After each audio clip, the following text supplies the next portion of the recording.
नमस्कार दर्शकों, मैं शिवप्रिया सिंह स्वागत करती हूँ आप सबका श्रेष्ठ भारत के इस विशेष कार्यक्रम में, जिसका नाम है शुभ धनतेरस।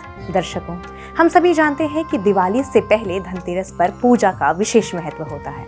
इस दिन लक्ष्मी, गणेश और कुबेर जी की पूजा की जाती है। इस दिन माना जाता है कि घर में धन का आगमन होता है।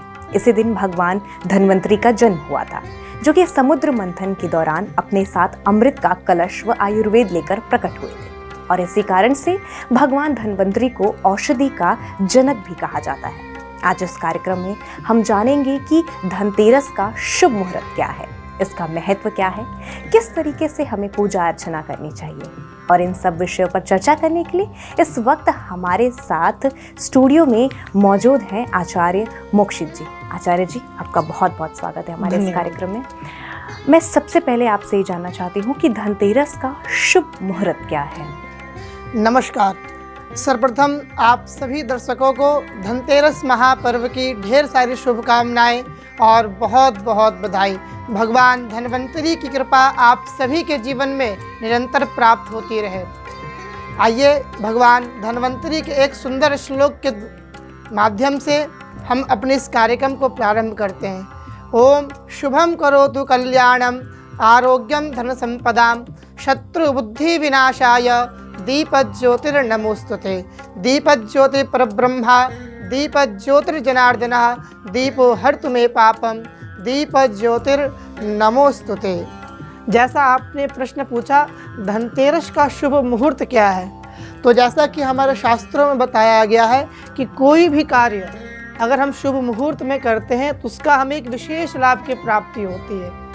किसी कार्य के लिए अगर हमें करना हो तो हम ब्राह्मण देवता से शुभ मुहूर्त पूछते हैं। हर चीज़ का शुभ मुहूर्त होता है। अगर आप कोई गृह प्रवेश करते हैं उसका शुभ मुहूर्त होता है, कोई वाहन इत्यादि लेते हैं तो उसका शुभ मुहूर्त होता है। तो कहा गया है शुभ कार्य में किया हुआ कर्म हमें ज़्यादा लाभ की प्राप्ति देता है। आइए अब बात करते हैं कि धनतेरस पे शुभ मुहूर्त क्या बन रहे हैं। तो जो सबसे पहला मुहूर्त बन रहा है आप सभी लोगों के लिए, जो भक्तगण प्रातःकालीन भगवान गणपति देव और माँ लक्ष्मी की आराधना करना चाहते हैं, भगवान कुबेर की आराधना करना चाहते हैं और उनके पास में अगर मध्याह्न का टाइम नहीं है, सायंकालीन का टाइम नहीं है, तो वह प्रातःकालीन 8:22 से लेकर के 9:22 तक आप सर्वप्रथम मुहूर्त में आप पूजन कर सकते हैं। उसके बाद जो हमारा जो दूसरा मुहूर्त बन रहा है वह 9:22 से लेकर के 10:18 तक बन रहा है।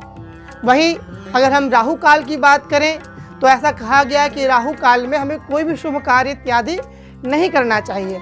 आपकी जो दैनिक दिनचर्या है आप उसका पालन कर सकते हैं। कोई पाठ इत्यादि हो, भगवान का पूजन हो, नाम इत्यादि हो, वो आप कर सकते हैं। लेकिन राहु काल में कोई भी शुभ कार्य हमें नहीं करना चाहिए, क्योंकि धनतेरस ऐसा महापर्व है कि इसमें किया हुआ कार्य आपके पूरे साल आपके साथ में रहता है। अगर आप इसमें कोई भी शुभ कार्य करते हैं तो उसका विशेष रूप से आपको लाभ की प्राप्ति होता है। इसीलिए कहा गया है कि जिसकी प्रारंभिक अच्छी होती है उसका अंत भी अच्छा होता है। इसीलिए कोई भी कार्य आप राहु काल में ना करें, हमारे शास्त्रों में मना किया गया है। तो ये राहु काल की बात करें तो वह प्रातः 10:04 से लेकर के 11:44 तक राहु काल रहेगा।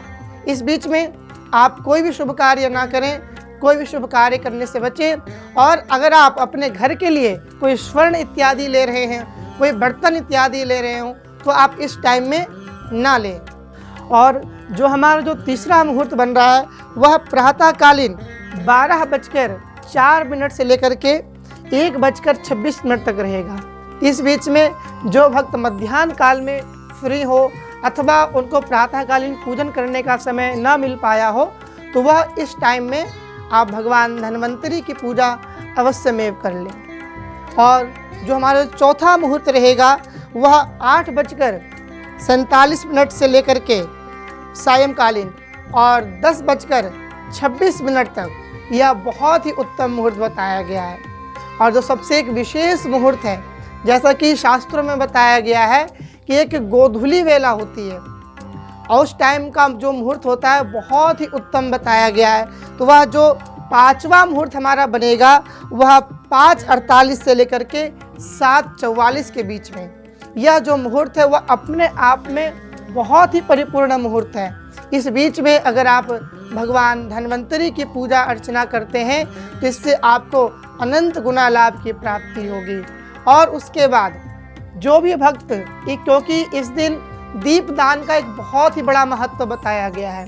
हमें अपने अंदर आयु आरोग्यता की प्राप्ति के लिए, भगवान लक्ष्मी की प्राप्ति के लिए, भगवान कुबेर देवता को प्रसन्न करने के लिए इस दिन दीपदान का एक बहुत ही बड़ा महत्व बताया गया है। तो इस दिन जो भी भक्त दीपदान करते हैं, कहा गया है कि आज के दिन दीपदान करने से हमें भगवान कुबेर की अनंत कृपा की लाभ की प्राप्ति होती है।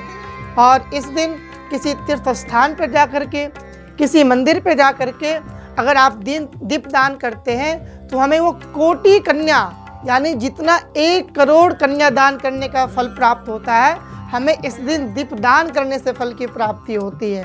और अगर आप किसी तीर्थ स्थान पर नहीं जा सकते हैं तो आप अपने घर पे जो भी भक्त दीपदान करते हैं, अष्टोत्तर शत दीपदान करते हैं श्री सूक्त के द्वारा। उसमें जो हम मंत्र बोलते हैं, ओम हिरण्यवर्णाम हरणीम सुवर्णजतस्रजाम चंद्राम हिरण्मयीम लक्ष्मीम जात वेदोम आवहा, यह अष्टोत्तर श्री सूक्त के द्वारा जो भी भक्त दीपदान करते हैं उनके लिए जो शुभ मुहूर्त है, जिसे हम स्थिर मुहूर्त भी कहते हैं, इस मुहूर्त में किया हुआ कार्य, इस मुहूर्त में किया हुआ कोई भी शुभ कार्य आपको अनंत गुना लाभ की प्राप्ति देगा। इस मुहूर्त को सिंह लग्न में और स्थिर मुहूर्त में किया जाता है। और यह जो मुहूर्त प्रारंभ होगा हमारा, वह रात्रिकालीन 12:04 से लेकर के 2:38 तक यह हमारा शुभ मुहूर्त रहेगा। अगर आप इस बीच में ब्राह्मण के द्वारा या फिर आप स्वयं के द्वारा दीपदान करते हैं या फिर यम का दीपक निकालते हैं, जिससे आपके पूरे साल आपके घर में निरोग सभी लोग रहेंगे और आपके जीवन में भगवान धन्वंतरी की कृपा अनंत गुना प्राप्त होगा। और भगवान धन्वंतरी की कृपा से आप सभी लोग पूरे साल निरोगी रह करके भगवान की आप आराधना करेंगे। इसीलिए इस शुभ मुहूर्त में आप दीपदान अवश्यमेव करें। जी पंडित जी, ये तो हो गई बात मुहूर्त के बारे में। तो दर्शकों, ये आचार्य जी ने जो आपको मुहूर्त बताई है, इस मुहूर्त को आप अपना कॉपी पेन लीजिए और उस पर नोट कर लीजिए, क्योंकि ये आपके लिए काफ़ी ज़्यादा फायदेमंद साबित होने वाली है। तो इसके साथ बढ़ते हैं अगले प्रश्न की तरफ। तो मेरा अगला प्रश्न आपसे ये है कि धनतेरस का इतना महत्व क्यों है? बहुत सुंदर प्रश्न पूछा है आपने। सर्वप्रथम हम बात करेंगे धनतेरस का अर्थ क्या होता है। देखिए, धनतेरस 2 शब्दों से बना है, धन और तेरस। तेरस का हमारे संस्कृत में जो हिंदी अर्थ निकलता है, तेरस जो शब्द है वह संस्कृत शब्द है, जिसे त्रयोदश भी कहते हैं बहुत बार। तो तेरस का अर्थ हुआ 13, यानी कि कोई भी कार्य करने पे, धनतेरस पे कोई भी कार्य करने पे उसका हमें 13 गुना लाभ की प्राप्ति होती है। तो इस दिन अगर हम अपने लिए कोई भी कार्य करते हैं, पूजन पाठ इत्यादि, हम अपने लिए कुछ भी सामान खरीदते हैं, तो इसलिए भी इस दिन का महत्व अधिक बन जाता है। दूसरा, जैसा हमारे शास्त्रों में वर्णित किया गया है, समुद्र मंथन के टाइम में भगवान विष्णु के ही अंश हैं भगवान धन्वंतरी। इसीलिए भगवान धन्वंतरी का जन्म हुआ जब समुद्र मंथन हुआ, उस टाइम में भगवान विष्णु के अंशावतार भगवान धन्वंतरी का जन्म हुआ और वह अपने हाथों में अमृत से भरा हुआ कलश लेकर के वह प्रकट हुए, जिसे देख करके सभी राक्षस गण भी मोहित हुए और सभी देवताओं भी मोहित हुए। इसीलिए हमारे जीवन में, हमारे शास्त्रों में जैसा कहा गया है, और एक पुरानी कहावत भी है, पहला सुख निरोगी काया, दूजा सुख घर में माया। इसीलिए कहा गया। और आज के टाइम में विशेष रूप से अगर आप निरोग हैं तो उसके लिए सबसे पहले आपको धन की आवश्यकता पड़ती है। और अगर आप अपने जीवन में सुख शांति समृद्धि से परिपूर्ण हैं, निरोग हैं, अगर आप अच्छे से चल फिर ले रहे हैं, तो उससे बड़ा धन आपके जीवन में कोई नहीं है। तो इसका सूचक भगवान धन्वंतरी हैं और उसे आयुर्वेद का जनक भी कहा जाता है, क्योंकि भगवान धन्वंतरी आयुर्वेद के जनक हैं और उससे आप आयुर्वेद के अनुसार चिकित्सा इत्यादि भगवान धन्वंतरी ने दिया। इसीलिए धनतेरस का महत्व आज के दिन इसलिए भी ज़्यादा बढ़ जाता है क्योंकि आज के दिन हम सभी सनातनी भगवान धन्वंतरी का जन्म उत्सव भी मनाते हैं। और इसके अगले दिन हम जब छोटी दीपावली मनाते हैं तो उस दिन भगवान गणपति देव और माँ लक्ष्मी की पूजा आराधना करने से पूर्व, एक संध्या पूर्व, हम भगवान धन्वंतरी का पूजन अर्चन करते हैं, जिससे भगवान धन्वंतरी की अनंत कृपा की प्राप्ति होती है। और यह जो महान पर्व मनाया जाता है वह कार्तिक मास के त्रयोदशी तिथि में और कृष्ण पक्ष में मनाया जाता है। और इस दिन का किया हुआ कोई भी कार्य आपके लिए विशेष लाभ की प्राप्ति देगा। जी, अब एक जिज्ञासा है मेरे मन में। बचपन से हम सुनते आ रहे हैं कि धनतेरस के दिन हमें सोना चांदी खरीदना चाहिए। हमारी दादी भी यही कहती थी और माता जी भी यही कहती हैं और ये मान्यता है। तो मैं ये चाहती हूँ कि आप हमारे दर्शकों को ये बताएं कि धनतेरस के दिन सोना और चांदी खरीदने का इतना महत्व क्यों है? देखिए, मैं आप सभी को बताऊं, भगवान धन्वंतरी जब स्वर्ण कलश लेकर के प्रकट हुए थे तो वह जो कलश था वो स्वर्ण का था। और हमारे शास्त्रों में बताया गया है कि 3 चीज़ कभी भी अपवित्र नहीं होती है: ब्राह्मण, कुशा, स्वर्ण और अग्नि। यह जो 4 चीज़ बताई गई है हमारे यहाँ पे, वह अपने आप में पवित्र चीज़ है। वह जहाँ कहीं भी चले जाते हैं वह अपवित्र को भी पवित्र कर देते हैं। इसीलिए हमारे शास्त्रों में सबसे पहले स्वर्ण दान का बहुत बड़ा महत्व बताया गया है।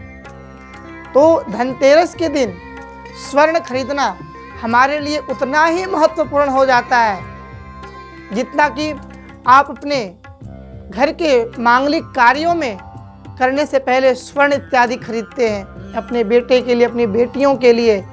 और स्वर्ण अपने आप में बहुत ही पवित्र वस्तु है।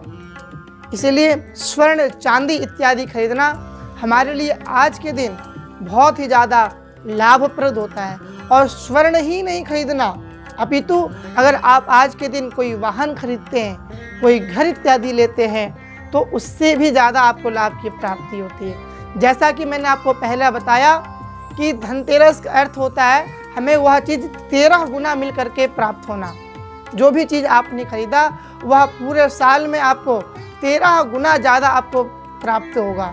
इसीलिए आज के दिन स्वर्ण खरीदने का, चांदी खरीदने का, इत्यादि खरीदने का, सारी चीज़ों को खरीदने का एक बहुत ही उत्तम दिन बताया गया है।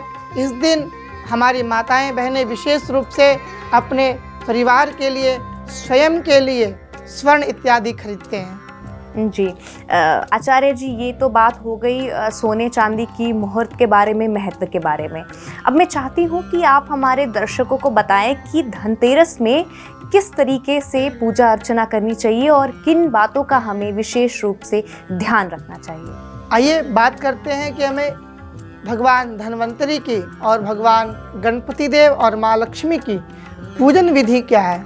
हम उनका पूजन किस प्रकार से करें जिससे कि वह प्रसन्न होकर के हम सब परिवारों को दीर्घ आयु का आशीर्वाद प्रदान करें।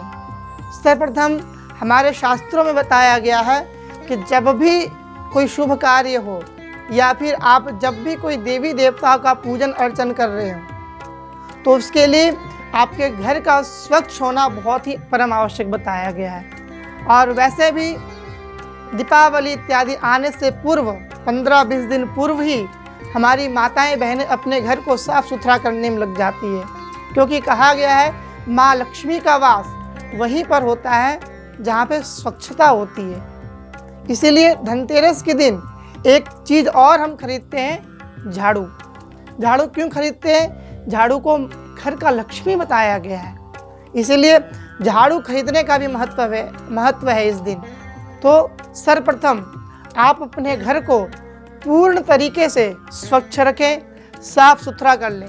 विशेष रूप से ध्यान रखें आपके घर में कहीं पर जाला नहीं होना चाहिए और आपके घर में सभी जो सामग्री है वह पूर्ण रूप से स्वच्छ होना चाहिए, साफ सुथरा होना चाहिए। दूसरा जो आप ध्यान रखें कि आप पूजन कार्य में जो भी सामग्री का आप उपयोग कर रहे हैं वह नवीन होना चाहिए, नया होना चाहिए।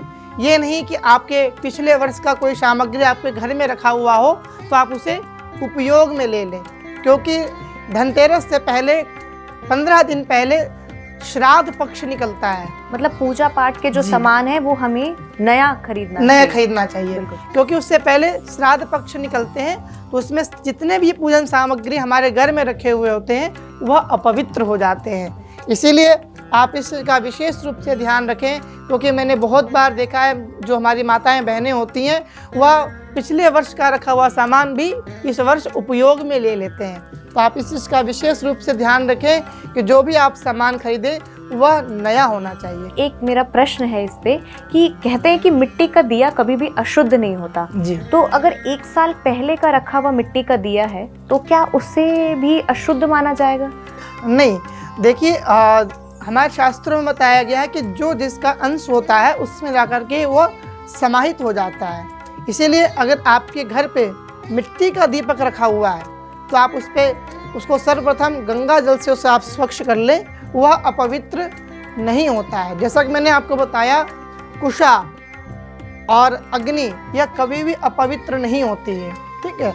अभी 2 दिन पहले ग्रहण काल गया तो उसमें भी रखी हुई चीज़ें, ऐसा कहा गया है ग्रहण जब भी पड़ता है तो उसमें आप भी देखते होंगे कि उसमें कुशा या तुलसी दल रख देते हैं, है ना, किचन इत्यादि में, जिससे कि वह अपवित्र ना हो। तो इसीलिए अगर आपके पास में मिट्टी का दीपक रखे हुए हैं तो आप उसको उपयोग में ला सकते हैं, उसमें कोई दिक्कत नहीं है, कोई भी बाधाएं नहीं है। तो सर्वप्रथम आप जो भी सामान लें पूजन का वह नवीन होना चाहिए। सर्वप्रथम आप जब प्रातः कालीन उठे, स्नान आदि क्रिया करने के पश्चात मैंने आपको जो मुहूर्त बताया है, 5 मुहूर्त बताए हैं मैंने आपको, 5 में से जो कोई भी मुहूर्त आपके लिए उत्तम बने, जिस मुहूर्त में भी आप पूजन कर सकते हैं, उस मुहूर्त में आप अपने समक्ष एक चौकी पे लाल रंग का कपड़ा बिछा करके वहाँ पे भगवान गणेश जी को और माँ लक्ष्मी को और भगवान विष्णु को और भगवान धन्वंतरी को विराजित करें और उनका षोडशोपचार से पूजन करें और विशेष रूप से भगवान को नैवेद्य इत्यादि अर्पण करें। और पूजन करने के तत्पश्चात आप भगवान धन्वंतरी की आरती करें और विशेष रूप से आज के दिन खील और बताशे का भोग लगाना बहुत ही महत्व बताया गया है। तो अगर आप आज के दिन भगवान धन्वंतरी को, भगवान कुबेर देवता को खील और बताशे का भोग लगाते हैं तो इससे भगवान धन्वंतरी शीघ्रातिशीघ्र प्रसन्न होते हैं और अपने भक्तों के ऊपर मनचाहा वरदान उन्हें प्रदान करते हैं। जी, चलते चलते मैं चाहती हूँ कि आप हमारे दर्शकों को धनतेरस से जुड़ी कुछ टिप्स अगर आप या मंत्र बताना चाहें तो प्लीज़। देखिए, आज के टाइम में हमारे बहुत सारे जो दर्शक हैं वह धन से परेशान हैं। धन आता है परंतु टिकता नहीं है, या फिर अगर आप कर्ज से बहुत ही ज़्यादा परेशान हो चुके हैं। आपके जीवन में बहुत बार ऐसा होता है कि कमाई हमारी बहुत अच्छी होती है लेकिन आने से पहले जाने का टारगेट बन जाता है ना। लेकिन क्या है कि आप जैसा धन कमा रहे हैं उस प्रकार से आपकी सेविंग भी नहीं हो पा रही है। बिल्कुल। तो ऐसे में कहीं ना कहीं कुछ दोष हमारी कुंडली का होता है, कुछ ग्रह हमारे अनुकूल नहीं चल रहे होते हैं, तब ऐसा हमारे जीवन में अक्सर देखा जाता है। तो अगर आप भी धन से परेशान हैं, आपके कार्य क्षेत्र में कोई दिक्कतें आ रही हैं, कोई बाधाएं आ रही हैं, तो आपके लिए एक बहुत ही सुंदर अचूक उपाय मैं बताऊंगा। इस उपाय को अगर आप करते हैं तो आप विश्वास रखें, माँ भगवती लक्ष्मी की आपके जीवन में अनंत कृपा प्राप्त होगा। आप आज के दिन गिन कर 51 साबुत धनिया लें और एक एक करके जब आप पूजन करें उस टाइम में ओम ह्रीं महालक्ष्म्यै नमः, ओम ह्रीं महालक्ष्म्यै नमः, इस मंत्र का उच्चारण करते हुए आप 51 बार वह जो साबुत धनिया है वह माँ लक्ष्मी के समक्ष आप उनको समर्पित करें। और अगले दिन आप इसका ध्यान रखें कि आप जब भी पूजन करें आप उसी दिन उस चीज़ को ना उठाएं वहाँ से।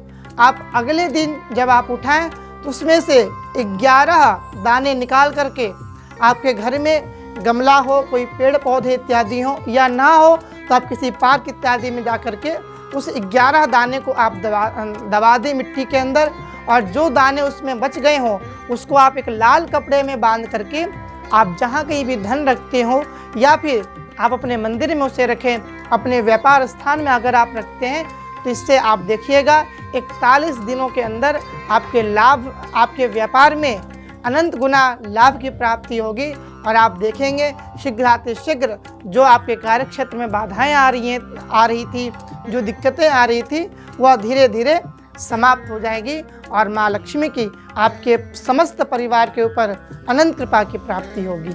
जी आचार्य जी, आपने धनतेरस से जुड़ी हमें इतनी सारी जानकारी दी, वो भी इतनी गहरी जानकारी दी, इसके लिए आपका बहुत बहुत धन्यवाद। हमारे इस कार्यक्रम में आने के लिए आपका बहुत बहुत धन्यवाद। तो दर्शकों, हमारे आज के इस शुभ धनतेरस कार्यक्रम में हमने बात की आचार्य मोक्षित जी से और विस्तार में जाना धनतेरस के बारे में, धनतेरस के महत्व के बारे में, शुभ मुहूर्त के बारे में जाना।